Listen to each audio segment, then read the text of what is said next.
উত্তরার আকাশ থেকে আগুন নেমে এলো, স্কুলে বিমান বিধ্বস্ত, অন্তত ২০ জন নিহত। পুরো ঘটনা নিয়ে আপনাদের সাথে আমি আছি মুস্তাফিজ সালাম সজীব। এই গলাটা চাপা কান্নায় ভরা। এই ছবিগুলো আমার নয়, আমাদের সবার। ২১ জুলাই ২০২৫ দুপুর ১:০৬।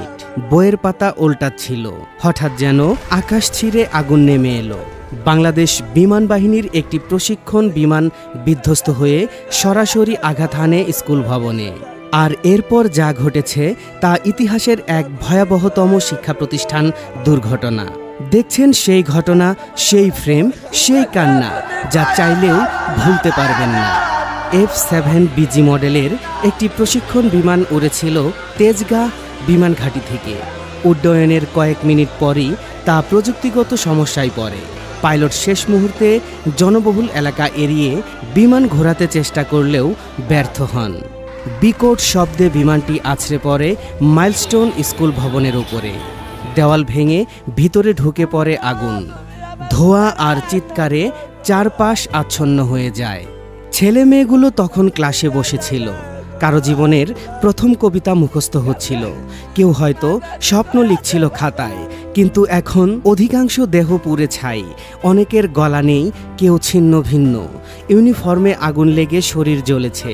মা বাবারা ছুটে এসে ছেলের ব্যাগ দেখে চিৎকার করছেন, এটাই তো ওর খাতা ছিল। যদিও ওনার ছেলেকে এখন ছবি ছাড়া চেনার কিছুই নেই।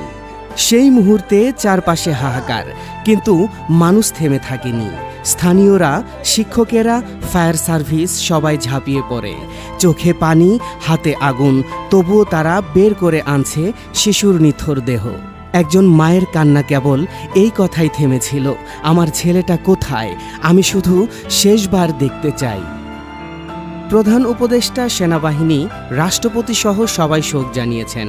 বার্ন ইনস্টিটিউটে চলছে চিকিৎসার পাশাপাশি পরিচয় শনাক্তের কাজ। তদন্ত কমিটি গঠন হয়েছে, কারণ খোঁজা হচ্ছে। কিন্তু এসব লাশ কি ফিরিয়ে আনতে পারবে?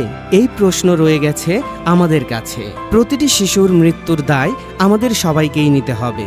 বিমানগুলো নিয়মিত রক্ষণাবেক্ষণ হয় তো? শহরের মাঝে স্কুল কেন এমন ভিকটিম হতে পারে? এখন সময় দায় চাপানোর নয়, সমাধানের। আমরা যেন আর কখনো না দেখতে পাই ইউনিফর্মে আগুন, খাতায় রক্ত।